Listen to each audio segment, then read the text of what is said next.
근데 이제 삼성전기 같은 경우는 항상 보면은 좀 박스권 플레이를 하더라고요. 그래서 항상 12만 원 가까이 오면 다시 빠지고 또 한 9만 원 언더에서 사면 또 올라오고 좀 이런 모습인 것 같아요. 그래서 음, 요 지금 오늘 종가를 뚫으면 한 12만 원, 한 12만 5천 원 정도까지는 다시 갈 수 있을 텐데 계속 박스권을 벗어나지는 못하는 것 같아요. 어쨌든 삼성전기를 볼 때는 저희가 이제 MSC 업황 빠른 어떤 회복세 기대라든지 이제 5G 스마트폰 출하량 증대가 이제 삼성전기의 모멘텀을 가져다 줄 수 있는 부분이고요. 2019년 이제 예상 순이익은 한 6,135억 정도 예상하고 있고 퍼 기준으로 보면 한 14배 정도 돼요. 그렇게 싸지도 비싸지도 않은 수준. 근데 이제 삼성전기는 항상 보면은요, 9만원 한 언저리에서 사고, 한 12만원에서 파는 그런 박스권 플레이가 계속되는 양상인 것 같아요. 네. 그 다음에, KMW가 5G 섹터의 어떤 대장주였죠. 근데 5G 섹터가 되게 못 갔어요, 그동안. 또 제가 11월 2일 방송, 10월 달에 방송이었나요? 5G 섹터가 이런 조정으로 오기 전에 오히려 시장이 5G 섹터에 열광하고 있을 때 앞으로 우리가 지켜봐야 될 5G 섹터의 리스크 요인을 제가 한 5가지 정도로 짚어드렸어요. 근데 그 방송 이후에 여지없이 5G 섹터가 좀 조정을 계속 받았습니다. KMW 차트 보실 수 있는 분들은 KMW 같은 경우가 사실 9월 23일 날 한 24일이죠.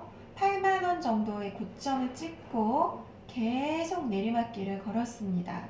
제가 한 9월 말 10월 초에 5G 섹터 리스크 요인을 좀 짚어드렸었어요. 다들 좀 5G 섹터에 열광하고 있는 그 시점이었는데 이럴 때일수록 부정 요인으로 작용할 수 있는 부분은 뭘까? 또 리스크 요인으로 짚어봐야 될 부분은 뭘까라고 하면서 제가 그런 부분을 짚어드렸습니다.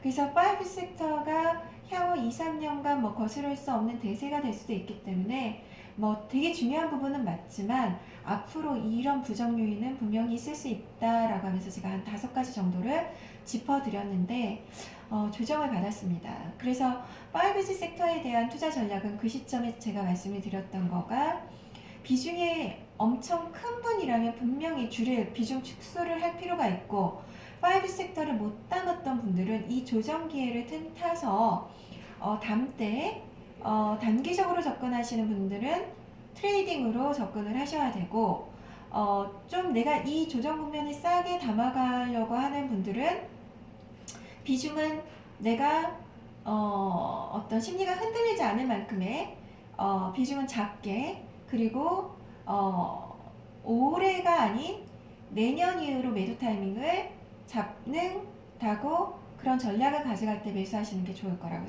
말씀을 드렸어요. 왜 그러냐면 올해 연말까지도 저는 5G 섹터가 계속 좀 조정을 받을 수 있다라고 생각을 했거든요. 네, 그 이유는 제가 지금 또 다시 한번 말씀드리기가 너무 힘들어서 네, 다음에 뭐 네, 그렇게 예전 방송을 드렸던 분들은 몇 번이나 말씀을 드렸기 때문에 아실 거예요. 네네. 그리고 이제 그러던 중에 KMW가 그 11월 25일 날 장중에 거의 44,400원까지 갔어요. 그러니까 9월 24일 날 그 8만 원을 찍고 44,000원까지 갔다라는 건 거의 한 45% 정도가 빠진 거죠. 45% 정도가 고점 대비해서 45% 정도가 빠지고 나서 그때부터 조금 반등하는 모습을 보여주고 있어요. 그래서 어제도 한 4.85% 정도 상승을 했고 오늘도 2.56% 정도 상승을 했습니다. 네, 그래서 이제 내년 5G 투자가 다시 증가되고 뭐 5G 가입자가 늘어나고 또 중국이라든지 일본이라든지 미국 쪽에서 5G 투자가 있을 거다. 뭐 이렇게 하면은 국내 어떤 장비주에 대한 모멘텀이 아니라 글로벌 모멘텀이 새롭게 생길 수 있는 부분이 있고요. 하지만 예전처럼 장기 투자 관점보다는 좀 조심스럽게, 그리고 목표 수익률은 좀 작게, 이렇게 작게 가져가실 필요가 있을 거라고 생각해요. 왜 그러냐면 5G 장비주들은 이미 2019년에 본인의 밸류를 다 한번 받은 게 아닌가 싶어요. 그러니까 2020년 실적까지 끌고 와서 9월 24일 KMW의 8만원이라는 가격은 이미 2020년 예상 컨센서스까지 저는 갖고 왔다고 보여지거든요. 그래서 저는 멀티플을 5 섹터에 한 15배 정도 주거든요. 그러면 제가 멀티플을 15배 정도 줬을 때 2020년 KMW의 실적을 했을 때 한 75,000원에서 8만원 정도 사이가 나왔거든요. 그러더니 정말 9월 24일날 8만원을 딱 찍고 내려왔어요. 네.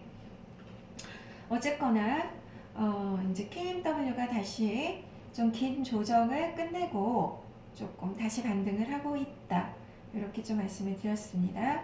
멀티플은 한 15배 정도로 해서 업사이드는 그렇게 크게 저는 보진 않습니다. 네. 그 다음에 이제 KH바텍. 제가 KH바텍은요, 방송에서 계속 말씀드리고 있습니다. 폴더블 관련주로 꼭 봐야 될 종목이라고 말씀을 드리고 있는데요. 어제 한 7.25% 정도 올라오더니 오늘은 또 4.2% 정도 빠졌습니다. 근데 이제 KH바텍 차트를 보실 수 있는 분들은 보시면 좋을 텐데, KH바텍 같은 경우는 지금 8월부터요, 8월 6일 그 사이드카 발동했을 때 저점 대비, 저점이 그때 6,700원 정도였거든요. 장중 저점. 계속 우상향하는 모습을 보이고 있어요. 흐름이. 그래서 저는 KH바텍은 25,000원을 좀 무난하게 갈 거라고 좀 보고 있고요. 멘토스 포트에도 그래서 KH바텍은 가지고 있습니다. 그래서 요거는 사실 폴더블 관련주로 제가 이제 본 종목이거든요. 폴더블 관련 어떤 이슈는 향후 이제 스마트폰에 있어서 그 하드웨어, 그 스마트폰의 외부적인 어떤 디자인의 마지막 혁신이라고 개인적으로 생각하기 때문에 폴더블 이슈는 계속 조금 당분간 모멘텀이 살아있을 거라고 생각을 해요. 그리고 내년에 CES도 있고, 그 다음 내년에 모바일 콩그레스가 있어요. 그렇기 때문에 그 모바일 콩그레스는 그 스마트폰, 핸드폰 관련된, 모바일에 관련된 어떤 전 세계적인 아주 큰 박람회예요. 그래서 그때까지는 조금 폴더블 관련된 어떤 모멘텀을 계속 봐야 되지 않을까, 그런 생각을 해요. 그래서 KH바텍을 폴더블 관련주로, 또 이제 힌지를 만드는 회사인데요. 그 폴더블폰 수량이 확대가 되면 그에 따른 어떤 힌지 매출도 고성장을 할 거라고 보기 때문에 25,000원 정도의 목표가를 개인적으로 좀 제시해드리고 싶어요. 그래서 폴더블은 좀 계속 봐야 되고, KH바텍을 저는 멘토스포트로 좀 보고 있다, 이렇게 보시면 될 것 같고요. 2019년 실적으로 보고 이 종목을 가는 건 아니에요. 지금 이건 2020년 실적 대폭 성장할 걸로 보고 가고 있고요.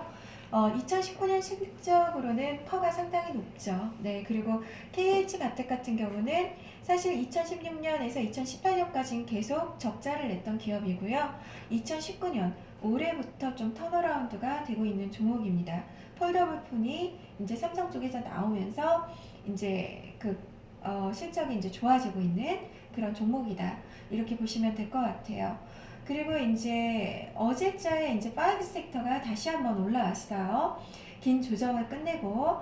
그래서 이제 내년 초에 다시 한번 5 섹터가 좀 각광을 받지 않을까 싶어요. 그래서 어제 같은 경우는 뭐 HFR 같은 경우 지금 보면은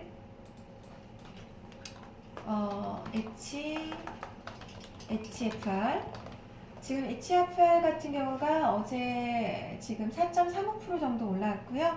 이 회사는 5G용 프론트홀 장비 개발 공급을 하는 회사고요. 그 다음에 이제 어제 오이솔루션 같은 경우가 지금 2.74% 정도 올랐고요. 오늘은 좀 강보합 정도고요. 오이솔루션 같은 경우는 광 트랜시버 쪽을 하는 회사입니다. 그 다음 이제 서진 시스템 같은 경우가 어제 같은 경우 서진 시스템은 뭐 1.23% 정도 올랐고 오늘은 좀 3% 정도 올랐습니다. 네.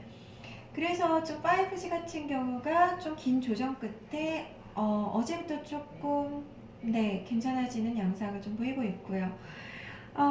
네, 그렇습니다. 네, 그 다음에 어제 미국 증시 같은 경우를 좀 살펴보면 다우가 27,677, 나스닥 8,570, S&P 500 3,117포인트였습니다. 다 뭐 그냥 강보합 정도 수준이었고요. 그리고 이제 글로벌 부분에서 체크해야 될 부분은 트럼프가 12월 15일날 무슨 일이 일어날 수 있다라는 어떤 긍정적인 언급을 좀 했고요. 그래서 지금 15일날 무슨 일이 일어날지는 한번 봐야 될 것 같고요. 그 다음에 이제 뭐 미중 무역 협상에서 뭐 양국이 유화적 발언의 협상이 뭐 좀 정상 궤도로 진행되고 있다 이렇게 보시면 될 것 같아요. 제가 예전에 미중 무역 협상에 대해서 언급을 드린 부분이 있는데 이 미중 무역 협상과 시장의 부분에 있어서 미중 무역 협상은 절대적으로 해결될 수 있는 부분이 아니다라고 예전에 제가 언급을 드렸을 거예요. 그 이후에 계속 해결되지 않고 계속 뭐 이랬다 저랬다 얘기가 나오고 있죠. 근데 다만 미중 무역 분쟁 이슈가 예전에는 우리나라 시장의 어떤 진폭의 크기를 크게 상당히 작용시켰다면 앞으로는 그 진폭의 크기가 무역전쟁 이슈에 따른 어떤 긍정 요인과 부정 요인이 시장의 상승과 하락의 진폭의 크기를 그렇게 크게 하지는 앞으로 않을 거다. 무역전쟁은 해결되지 않을 거고 또 긍정적인 얘기, 부정적인 얘기가 계속 나올 거지만 그 진폭에 시장이 미치는 진폭의 크기는 그렇게 크지 않을 거다. 이런 얘기를 제가 한 2개월 전부터 말씀을 드렸을 거예요. 근데 역시나 미중 무역 전쟁은 해결되지 않고 가고 있고 부정 요인, 긍정 요인이 계속 나오고 있고 또 그것들이 큰 진폭의 세기로 작용하기보다는 소폭의 어떤 상승 하락을 만들고 있는 국면인 것 같습니다. 네. 그 다음에 이제 오늘 좀 스몰캡 리포트 나온 종목들 한번 볼게요. 해성 옵틱스라고 해서요. 이건 이제 카메라 관련주거든요. 요게 이제 중화권의 물량 확대를 받으면서 수혜가 있을 거다라는 리포트가 나왔습니다. 이베스트 증권에서 좀 나왔고요. 카메라 부품 덕에 내년 상반기 실적이 좀 개선이 될 거라는 거. 그 다음에 신세계 인터내셔널. 신세계 인터내셔널. 요거 좀 화장품 이제 관련주죠. 요게 이제 비디비치라는 그 브랜드를 갖고 있어요. 사실 저는 여자긴 하는데, 비디비치라는 이 그 브랜드는 사실 써본 적이 없어요. 그래서 신세계 인터내셔널 같은 경우는 그 비디비치가 이제 엄청나게 흥행을 하면서 이제 화장품 관련주들이 다 죽었을 때도 2019년에 차트를 보실 수 있는 분들은 한번 보세요.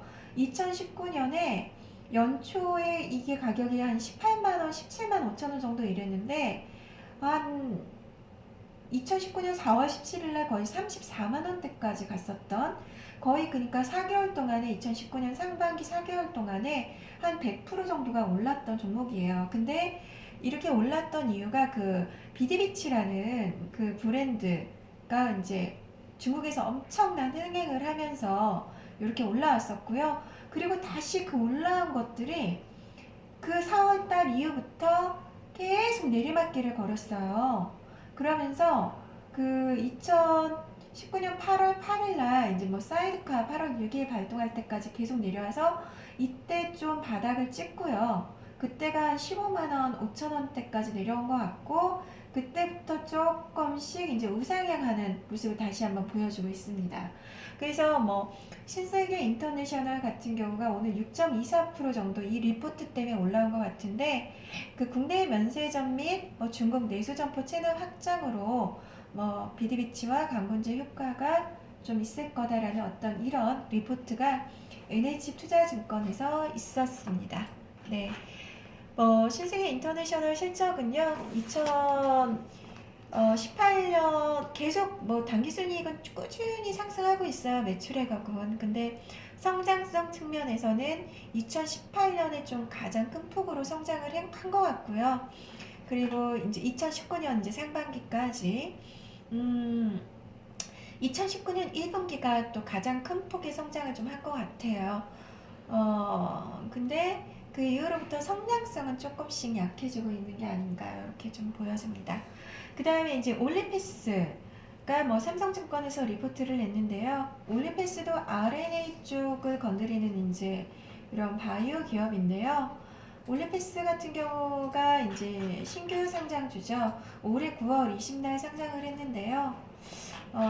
신규 상장주인데 상장하자마자 계속 하락 내리막길을 걸어서 10월 4일날 17,850원까지 갔다가 조금 다시 이틀간 급등을 했다가 좀 또 긴 조정을 거치고 지금 조금 지그재그하면서 우상향하는 모습을 보여주고 있습니다. 최근 한 3일 동안은 한 거의 12% 정도의 상승세가 있었습니다. 네. 삼성증권에서 올리패스 만성 통증 치료제로 내년 재평가를 받을 수 있다. 1Q에 영국 임상 1상 완료하고요. 2Q에 호주 임상 1비상 완료 예정이다. 이런 리포트가 나왔습니다. 그리고 오늘 좀 시장을 움직이는 뉴스에는요. 낸드와 디램 시장이 5G하고 데이터 센터로 수요 회복이 있을 거다 이런 게 나왔고요. 그래서 2020년 낸드는 한 19% 정도 성장을 하고 디램은 11% 정도 성장을 할 거라는 전망이 나왔습니다. 그래서 저는 개인적으로 시장에 대해서 되게 의견이 분분한데요. 우리가 이제 대외적인 이슈를 빼고 대내적인 이슈만으로 볼 때는 2019년이 상당히 힘들었던 이유가 우리나라의 가장 큰 기업, 시총 1위 기업 삼성전자가 그 메모리 반도체로 우리나라를 거의 먹여 살리고 있는데 그 메모리 반도체 업황이 상당히 안 좋아지면서 그 전체적인 올해 기업 영업이익이 급감하는 그런 모습을 보였고 그래서 우리나라 시장의 어떤 대외적인 이슈, 무역전쟁 이슈도 있었지만 일본 어떤 수출 규제 이슈 외에도 대내적으로 어떤 메모리 반도체 업황이 안 좋아짐에 따른 그 전체적인 기업 영업이익 급감이 2019년 시장을 많이 힘들게 한 부분이 있었습니다.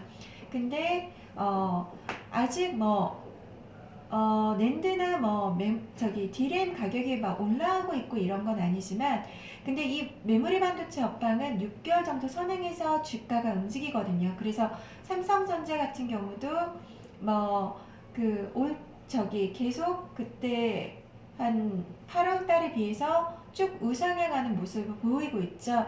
그래서 내년 2분기 정도부터는 그 본격적인 메모리 반도체 업황의 그 좋아지는 모습이 실적으로 나타나질 거라고 보고 있어요. 시장에서 이제 그 반도체 섹터 애널리스트들이. 근데 거꾸로 주식은 그런 얘기가 나올 때는 좀 매도 타이밍으로 잡아야 된다라는 거 꼭 기억하고 계세요. 그래서 삼성전자나 SK하이닉스 같은 경우는 업황이 먼저 터냈다라는 것을 사실로 눈으로 보여지기 전에 지금 주가가 선행해서 8월부터 이제 바닥을 찍고 올라오고 있고요. 그 다음에 이제 내년 2분기 정도에 그게 실적으로 꽂힐 때는 조금 차익실현 시기로 봐야 되지 않을까. 이렇게 이제 개인적으로 생각을 합니다. 그 다음에 이제 바이오 섹터, 이제 바이오 IPO가 이제 12월 이번 달에만 5개예요. 5개가 몰려 있거든요. 사실 제가 비상장으로 2018년에 투자했던 종목이 있어요. 신테카 바이오라고. 제가 이제 비상장 들 같은 경우도 하고 있는데 이 신테카 바이오라는 종목을 그때 유상증자를 하면서 이제 투자가 들어갔는데 어쨌거나 이제 들어간 지 1년 만에 이제 1년쯤 지나서 이렇게 상장을 하게 됐는데 어쨌거나 지금 장외에서 지난주 금요일까지 조금 좋았다가 지금 이 종목이 기간 수요 예측을 엊그제 마쳤는데 기간 수요 예측에서 조금 공모가 밴드 하단에서 공모가가 결정이 됐어요. 그래서 공모가 밴드를 15,000원에서 19,000원 정도, 그러면 그걸 시총으로 따지면 약 2,000억에서 2,500억 정도 사이가 되거든요. 근데 그게 이제 공모가가 12,000원에서 결정이 됐습니다. 그래서 개인적으로는 12,000원 정도라고 하면 이거는 상당히 싸다 이렇게 좀 보여지고요. 그리고 이거는 이제 KB증권이 주관사로 하고 있어요. 근데 이제 그 KB증권 주관사가 이 신테카바이오를 성장성 특례 상장을 해요. 그래서 성장성 특례 상장을 하게 되면 공모가 대비해서 가격이 10%가 빠지잖아요. 그러면 KB 그 주관사가 그 공모 청약 물량을 다 사줘야 돼요. 그걸 풋백 옵션이라고 하거든요. 그러면 공모가가 12,000원이라고 했을 때 1,800원 이하로 내려가면요. 그거를 KB증권이 그 공모주를 청약한 그 12,000원을 받은 주주들한테 1,800원에 다시 다 되사줘야 돼요. 그렇기 때문에 만약에 지금 신테카 바이오를 지금 12,000원 공모가에 이번에 공모주 청약을 하시는 분들은 하방의 손실률을 10%로 이렇게 막아두고 가는 전략이라고 보시면 될 것 같아요. 그래서 10% 정도의 하방성이 있는 전략? 근데 업사이드가 열려있다? 그럼 한번 해볼 만한 투자 전략이지 않을까요? 그래서 신테카바이오 청약이 다음 주입니다. 그래서 한번 그 하방이 마이너스 10% 손실률로 막혀있기 때문에 현금을 좀 보유하신 분들은 내가 최대 손실률 10%라고 생각을 한다면 그 부분을 감안하고 들어간다면 이번 공모주 청약을 한번 해보시는 것도 좋을 것 같아요. 이 신테카바이오는 지금 공모가가 12,000원으로 결정이 됐는데 장외에서 바로 지난주 금요일까지도 2만원 이상에서 거래되던 종목이에요. 그래서 밸류에이션은 마지막 프리-IPO 가격이 15,000원이었고요. 그리고 밸류에이션은 한 2,000억 정도는 무난하다고 봤을 때 2,000억 정도 수준이 가격이 15,000원이거든요. 그래서 조금 물론 투자의 결과는 각자의 판단인데 조금 이 신규 상장주 신테카 바이오 조금 내가 10% 정도의 어떤 하방을 막혀있는 어떤 전략이잖아요. 그러면 현금을 많이 갖고 계신 분들은 다음 주 정도 신테카 바이오 어떤 청약을 좀 해볼 만한 전략이 아닐까 싶어요. 성장성 특례 상장이기 때문에 공모주 청약으로 12,000원에 들어오신 분들이 1,800원 이하로 빠지게 되잖아요. 그럼 KB증권이 그 가격에 다 다시 되사줘야 돼요. 그거를 성장성 특례 상장에 한한 풋백 옵션이라고 하거든요. 그래서 그 부분 좀 생각해 보시고요. 그 다음에 이제 그 한직칼 이제 사들이는 기타 법인 누가 100개 사일까? 이게 이제 좀 시장에 움직이는 뉴스로 나왔어요. 그래서 10월부터 두 달 새 한 2.45% 정도를 매집을 하고 있어요. 그래서 이제 3월 한 주중에서 캐스팅 보트가 될 것 같다라는 거. 그래서 이제 뭐 한직칼을 지금 누군가가 계속 사들이면서 차트 좀 보실 수 있는 분들은 보시면 좋을 것 같은데 한 7월 말부터요. 7월 말, 한 9월 27일부터요. 바닥 찍고 한진칼 계속 소리 소문 없이 꾸준히 올라오고 있습니다. 그러더니 오늘 이런 어떤 뉴스가 나오니까 장중에 어떤 고점을 찍고 고점 장중에 한 6.37%까지 올라왔다가 다시 그 차익 실현 매물이 좀 있었나 봐요. 그러면서 쭉 내려와서 오늘 마이너스 1.5%로 마감을 했습니다. 네. 내년 3월 주총에서 이건 좀 밝혀질 것 같습니다. 네. 오늘 전반적인 어떤 시장을 이제 이렇게 짚어드렸습니다. 네, 시장 짚어드렸고요. 그리고 이제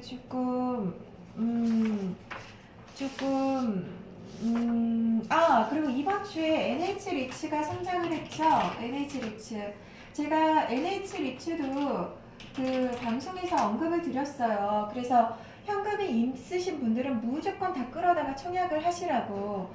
그 NH 리츠 전에 롯데리츠가 상장을 했는데 롯데리츠 같은 경우가 그 공모주를 청약 받자마자 롯데리츠가 공모가가 5,000원이었고 그 다음에 상장일 당일날 6,000 이제 뭐 500원까지 올라와서 요게 이제 앉아서 그냥 30% 꽁돈은 30% 꽁돈 수익을 내는 그런 무위험 어떤 투자 전략이었거든요. 그래서 롯데리츠도 이렇게 흘러갔기 때문에 NH리츠도 롯데리츠와 비슷한 양상을 보일 수 있다 하면서 제가 NH 프라임 리츠를 무조건 청약하시라고 현금 끌어다가 다 하시면 좋은 어떤 투자 전략이 될 거라고 말씀을 드렸는데 NH 프라임 리츠 같은 경우도 이번 주에 상장을 했죠. 12월 5일날 상장을 해서요. 얘도 공모가 5,000원이었는데 상장일 당일 30% 상승해서 6,500원으로 마감을 했습니다. 그래서 저는 제 고객분들 제가 좀 다 챙겨드려서 뭐 마이너스 통장까지 다 끌고 와서 청약하라고 해서 하셔가지고 뭐 경쟁률은 상당히 셌어요. 320대 1이었나? 그래서 뭐 롯데리츠 같은 경우는 63대 1이었는데 NH 프라임 리츠는 롯데리츠를 겪으신 분들이 이제 청약을 엄청 넣은 것 같아요. 그래서 그 320대 1, 370대 1이었나요? 하여튼 경쟁률이 되게 세긴 했지만 어쨌거나 12월 5일 상장날 제가 이제 다 매도를 해드려서 30% 정도 수익을 이렇게 내셔가지고 이제 그런 뽕돈이 생기는 그런 어떤 투자 전략을 해드렸습니다. 네. 그리고 오늘 좀 바이오 쪽에서 바이오가 조금 전반적으로 좀 올라오는 분위기였는데요. 제가 지금 장기 투자 종목으로 보는 종목이 하나 있어요. 올릭스예요, 올릭스. 오늘 간만에 올릭스가 바이오 섹터에서 9.25% 정도의 큰 상승세가 있었어요.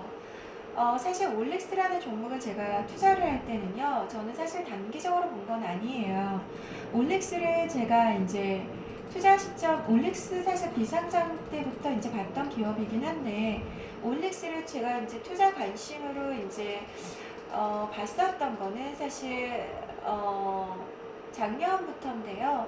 2018년부터인데, 제가 사실은 올릭스를요, 뭐 단기 1년 이렇게 본 종목은 아니에요. 사실 올릭스 같은 경우는 제가 아무리 못해도 최소한 2, 3년을 바라보고 장기 투자를 하고 있는 종목이거든요. 지금 올릭스 같은 경우가 지금 시총이 2,500억이에요. 이거는 사실 저 개인적으로는 너무 싸다라고 생각을 하고 있고요. 제가 2, 3년 정도 장투를 봤을 때 좀 길게 보는 목표 시총은 1조까지도 보고 있고요. 그리고 2019년에 아무리 못해도 시총 5천억 정도는 가지지 않을까 이런 개인적인 생각을 하고 있어요. 지금 시총은 2,500억입니다. 네. 그래서 저 올릭스는 지금 계속 담아가시면 되게 저가 매수 기회가 저는 되지 않을까 싶어요. 그래서 올릭스가 지금 계속 쉬고 있는데 이 쉬는 시기는 오히려 물량을 이제 계속 담아가는 시기로 저가 매수 기회를 조금 삼으시면 나중에 큰 좋은 결과가 있지 않을까 싶어요. 그래서 1차적으로는 조금 시총 지금 2,500억인데 한 4천억에서 5천억 사이 오면 한번 1차 매도 시기 진짜 좀 길게 본다 하면은 시총 1조 이렇게 보시는 것도 좀 괜찮을 것 같습니다. 뭐 올릭스는 RNA 간섭 기술을 가진 기업이고요. 아시아 최초의 기술입니다. 이거는요, 왜 제가 길게 보는 장투 종목이냐면, 바이오 섹터에서 저는 앞으로 그 유전자를 건드리는 쪽이 되게 중요할 거라고 보고 있고요. 그리고 사후적인 어떤 병이 걸렸을 때 어떤 사후적인 병을 고치는 어떤 신약 개발이 아니라 사전에 그 유전자 부분을 건드려서 그 유전인자로 인해서 병이 생기는 거를 사전에 차단하는 거. 그러니까 그런 거를 역할을 할 수 있는 게 올릭스거든요. 그러니까 간단하게 얘기해서 우리가 암세포 이런 것도 다 세포예요. 이제 세포가 만들어지기 위해서는 우리 DNA 유전 정보가 있어요. DNA에서 유전 정보를 갖고 와서 이제 메신저 RNA라는 거를 통해서 이제 RNA를 만들고 이 RNA가 이제 세포질 쪽으로 가서 그런 세포를 만드는 거거든요. 근데 우리가 그 RNA가 세포질로 갈 때 그 RNA 자체를 간섭을 해버린다고 하면은 아예 그 세포가 안 만들어지는 거죠. 이게 얼마나 획기적인 기술이에요.